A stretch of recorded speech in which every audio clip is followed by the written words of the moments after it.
Hello అండి. ఈరోజు మన కిచెన్లో చాలా ఈజీగా సింపుల్గా హెల్తీగా చేసుకునే ఒక మంచి బ్రేక్ఫాస్ట్ రెసిపీని ఎలా చేయాలో చూపించబోతున్నానండి. రెగ్యులర్గా మనము జొన్న పిండితో చేసిన జొన్న రొట్టెలు, చపాతీలు, ఇలా ఇడ్లీ, ఉప్మా, దోశ అలా కాకుండా ఇలా ఒక్కసారి చేసుకోండి. చాలా చాలా బాగుంటుందండి. బరువు తగ్గాలనుకున్న వారికి, డయాబెటీస్ ఉన్న వారికి మంచి బ్రేక్ఫాస్ట్ అండి. మార్నింగ్ బ్రేక్ఫాస్ట్లోకి లేదంటే నైట్ డిన్నర్లో కూడా చేసుకోవచ్చండి. రుచి అయితే చాలా చాలా బాగుంటుందండి. తిన్నా కొద్దీ తినాలనిపిస్తాయి. 1-2 అయితే అస్సలు ఆగరండి. అంత హెల్తీ రెసిపీ. మరి ఇక ఏమాత్రం ఆలస్యం చేయకుండా జొన్నలతో బ్రేక్ఫాస్ట్ని ఎలా చేయాలో చూద్దాం రండి. ముందుగా ఇక్కడ నేను ఒక మిక్సింగ్ బౌల్ తీసుకొని దాంట్లో 1 కప్పు జొన్నలు తీసుకున్నానండి. పచ్చ జొన్నలైనా తీసుకోవచ్చు, తెల్ల జొన్నలైనా తీసుకోవచ్చు. నేనైతే ఇక్కడ తెల్ల జొన్నలు తీసుకుంటున్నాను. 1/2 కప్పు దాకా బియ్యం వేసుకున్నానండి, రేషన్ బియ్యము. మీరు కావాలంటే దీని ప్లేస్లో బ్రౌన్ రైస్ అయినా వేసుకోవచ్చు. ఇప్పుడు అదే కప్పుతో 3/4 కప్పు దాకా మినపగుళ్ళు తీసుకున్నానండి. బద్ద మినపప్పు అయినా తీసుకోవచ్చు. 1/2 టీ స్పూన్ దాకా మెంతులు వేసుకొని శుభ్రంగా రెండుటిని కూడా బాగా వాష్ చేసుకోవాలండి. వాష్ చేసుకుని మళ్ళీ దాంట్లో తిరిగి వాటర్ పోసుకొని మనము ఒక 4 గంటలు నానబెట్టుకోవాలండి. అంతకంటే ఎక్కువ అవసరం ఉండదు. నేను 4 గంటల తర్వాత చూపిస్తాను చూడండి. మిక్సీ జార్ తీసుకొని 4 గంటల తర్వాత నానిన ఈ పప్పులు, బియ్యము, జొన్నలు కూడా చక్కగా నానాయి కదండి. ఇప్పుడు మిక్సీ జార్లో ముందుగా అయితే మనము సపరేట్గా ఎందుకు నానబెట్టుకున్నామంటే ఈ జొన్నలు గ్రైండ్ అవ్వడానికి మనకు ఎక్కువ టైం పడుతుందండి. అందుకే ఇక్కడ నేను ముందుగా అయితే జొన్నల్ని ఇలా గ్రైండ్ చేసుకొని వాటర్ అవసరాన్ని బట్టి యాడ్ చేసుకొని మెత్తగా గ్రైండ్ చేసుకొని పిండిని ఒక బౌల్లోకి తీసుకోవాలండి.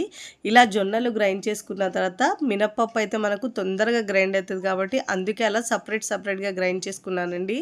ఇప్పుడు మినపప్పును కూడా ముందుగా గ్రైండ్ చేసుకున్న పిండిలో వేసుకొని ఇలా బాగా మిక్స్ చేసుకోవాలండి. ఒక 2-3 నిమిషాల పాటు బాగా మిక్స్ చేసుకోవాలి.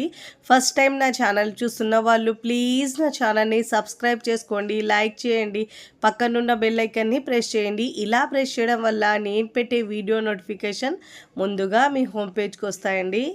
ఇప్పుడు ఇలా బాగా మిక్స్ చేసుకున్న తర్వాత ఒక 2 నిమిషాల పాటు మూత పెట్టేసి కనీసం 6 నుంచి 8 గంటల పాటు పిండిని పులియడానికి పెట్టుకోవాలండి. నేనైతే ఇక్కడ 6 గంటల పాటే పెట్టుకుంటున్నాను. ఎక్కువసేపు పెట్టుకుంటే మనకు పిండిలో నుంచి కాస్త పులుపు వాసన అనేది వస్తుందండి. అందుకే మనము 6 గంటల తర్వాత మీకు చూపిస్తున్నాను చూడండి పిండి ఎంత చక్కగా పులిసిందో.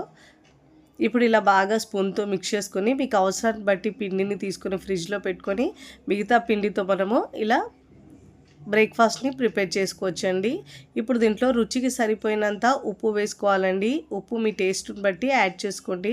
ఇలా ఉప్పు వేసుకున్న తర్వాత ఒకసారి బాగా మిక్స్ చేసుకోవాలి. ఇప్పుడు ఇలా బాగా మిక్స్ చేసుకున్న తర్వాత నేనైతే మొత్తం పిండితో యూజ్ చేస్తున్నాను కాబట్టి ఉప్పు వేసుకున్నానండి. అదే మీరు కొద్దిగా పిండితో ప్రిపేర్ చేయాలంటే సగం పిండిని ఫ్రిడ్జ్లో పెట్టుకొని నెక్స్ట్ రోజైనా వేసుకోవచ్చు. ఇప్పుడు అవసరాన్ని బట్టి ఇలా వాటర్ వేసుకోవాలి. మరీ బ్యాటర్ అనేది పల్చగా కాకుండా మీడియంగా ఉండాలండి. చూడండి కన్సిస్టెన్సీ ఇలా ఉండాలండి. ఇప్పుడు స్టవ్ మీద నేను ఒక ప్యాన్ పెట్టుకున్నానండి. ప్యాన్ మీరు కడాయి అయినా పెట్టుకోవచ్చు. ఇలా నేను ప్యాన్ పెట్టుకుని దాంట్లో ఒక 1/2 టీ స్పూన్ దాకా ఆయిల్ వేసుకున్నాను. ఆయిల్ వేసుకున్న తర్వాత ఇప్పుడు మనం బ్యాటర్ని వేసుకోవాలండి. మరీ లావుగా కాకుండా మరీ మందగా కాకుండా మీడియంగా వేసుకోవాలండి. నేనైతే ఇక్కడ 3 గరిటెల పిండి వేసుకొని మూత పెట్టేసి లో ఫ్లేమ్లో ఉడికించుకోవాలండి. పైన తడి ఆరి లోపల వరకు చక్కగా ఉడుకుతుంది. పైన లేయర్ అనేది క్రిస్పీగా ఒకవైపు చక్కగా కలర్ వచ్చిన తర్వాత మరోవైపుకి తిప్పుకోవాలండి. 2 వైపులో తిప్పుతూ మంచి గోల్డెన్ కలర్ వచ్చే వరకు కాల్చుకోవాలండి.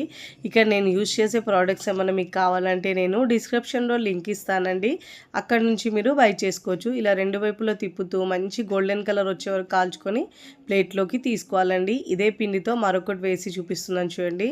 ఇలా 3 గరిటెల పిండి వేసుకొని మంటను మాత్రం లో ఫ్లేమ్లో ఉంచాలండి. అప్పుడే చక్కగా లోపల వరకు ఉడుకుతుంది.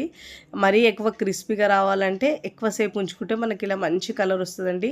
ఇప్పుడు సర్వింగ్ ప్లేట్లోకి సర్వ్ చేసుకుందాం. చాలా ఈజీగా సింపుల్గా హెల్తీగా చేసుకునే బ్రేక్ఫాస్ట్ మీకు నచ్చితే తప్పకుండా మీ అభిప్రాయాన్ని నాకు కమెంట్ ద్వారా తెలియచేయండి. మీకు ఇక్కడ ఒకటి తుంచి చూపిస్తాను చూడండి. పైన లేయర్ క్రిస్పీగా లోపల సాఫ్ట్గా బాగుంటుందండి. నేనైతే పల్లీ చట్నీతో సర్వ్ చేస్తున్నాను. మీకు నచ్చిన చట్నీతో సర్వ్ చేయొచ్చు. రెగ్యులర్గా కాకుండా అప్పుడప్పుడు ఇలా జొన్నలతో హెల్తీగా బ్రేక్ఫాస్ట్ చేసుకోండి. రుచి సూపర్గా ఉంటుంది. వీడియోని లైక్ చేయండి. లైక్ చేసి హై బటన్ని నొక్కండి. ఫ్రెండ్స్ ఫ్యామిలీకి షేర్ చేయండి. మరికొన్ని టేస్టీ సింపుల్ క్విక్ రెసిపీస్ కోసం నా ఛానల్ని సబ్స్క్రైబ్ చేసుకోండి. Thanks for watching. బాయ్.